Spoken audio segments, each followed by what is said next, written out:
Good evening. It's April 1st, and I am recording my first recap and prep video. Excited to start putting these out, not just for myself, but for everybody.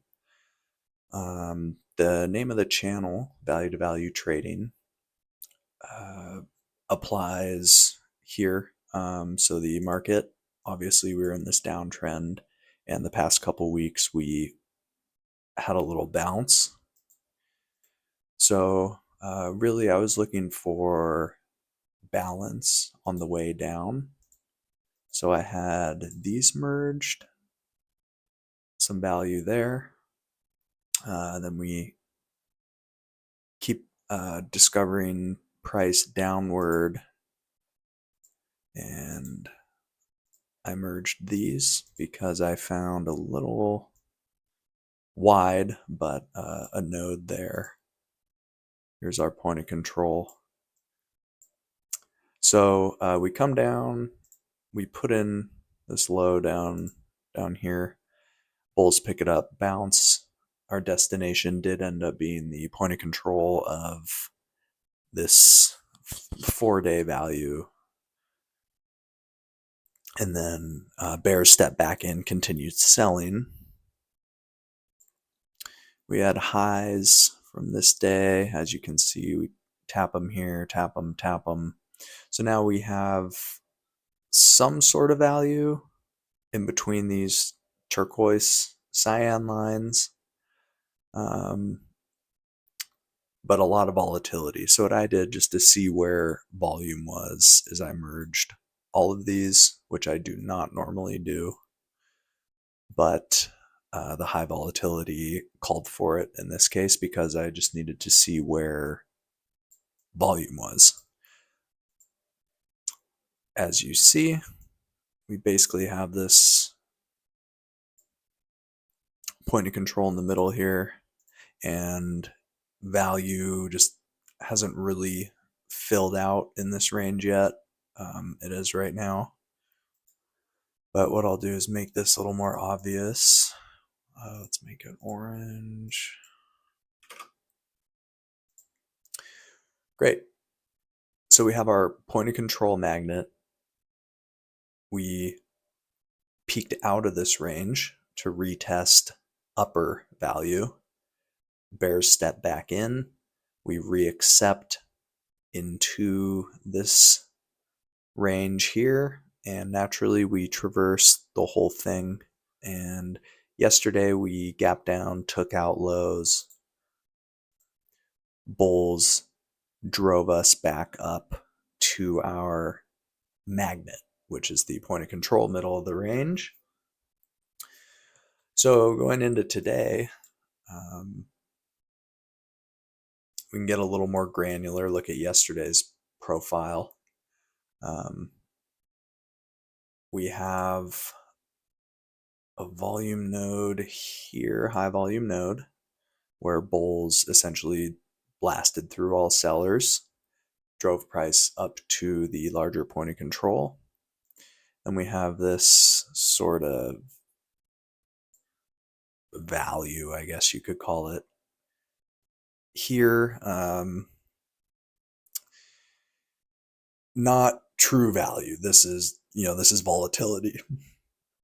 But going into today, my thought was, if we clean up these single prints right here, retest high volume node that the bulls blasted through yesterday.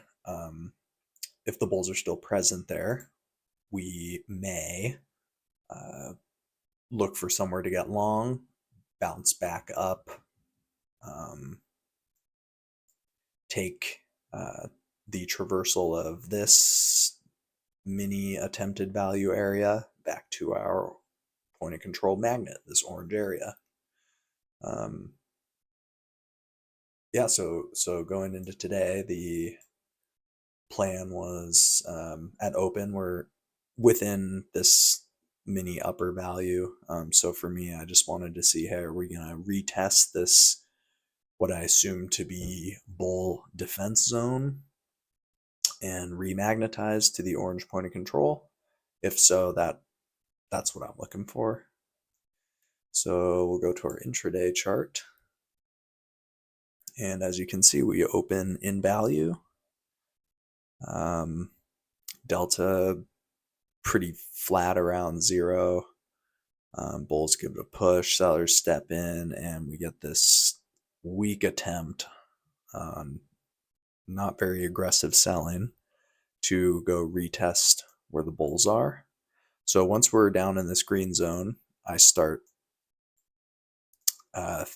looking for signals that show me that we're turning around, sellers are done, and we're heading back up. And again, target orange area. I won't get into specific entries. Everybody should have your own back-tested entry criteria that you can apply at areas of interest. So for me, again, the green zone was my area of interest. Basically, overall, what I saw was downtrend, downtrend, downtrend, downtrend, downtrend. We got the sellers. We got a spring right here. Bulls pick it up, shove us right back out of the buy zone, pull back, and then we're off to the races, straight up to that magnet. So yeah, pretty much according to plan today. I'd be wanting to find somewhere to get long in here, and take it back up to the orange. That was pretty much the trade idea. So going into tomorrow, if bulls stay active on this 2-day bounce, we basically have the volume shelf kind of ended here. So if bulls stay active, we can go retest this area, where we reaccepted back into this turquoise range here. If bulls are not active tomorrow morning and they drop the ball, we may traverse back down to here. From there, maybe sellers keep chugging and we continue down. Who knows? But for me, tomorrow, that's really what I'm looking at. If bulls want to pick it up and come retest value up here, or if they're going to take a breather, we're going to drop back down to here. Who knows? Maybe we gap down and trap under today's lows and then long. But we'll see what overnight action looks like. We'll see what delta looks like. We'll see who's being aggressive, and we will assess in the morning. That's all for tonight. Thanks, guys.